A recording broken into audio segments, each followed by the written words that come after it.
C'est une tendance dans les musées, mais c'est aussi une tendance, et ça on ne le sait pas forcément non plus, au théâtre. Et oui, et pour cela, on se rend au théâtre de Belleville pour une pièce intitulée Le syndrome du banc de touche. Elle est remarquablement bien jouée et écrite d'ailleurs par la jeune Léa Girardet. Alors on parlait justement tout à l'heure de loser, de winner, de trouver la bonne idée.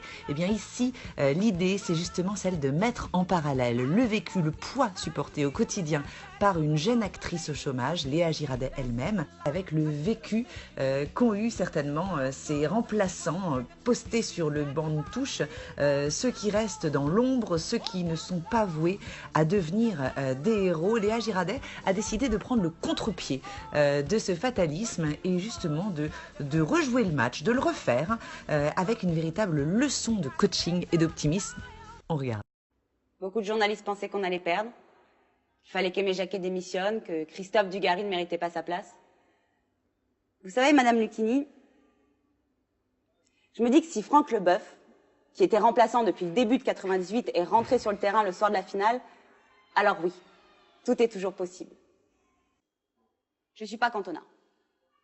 Je suis pas Papin. Je suis pas Ginola. Je suis Zinedine Zidane. Je suis la prochaine grande comédienne du XXIe siècle.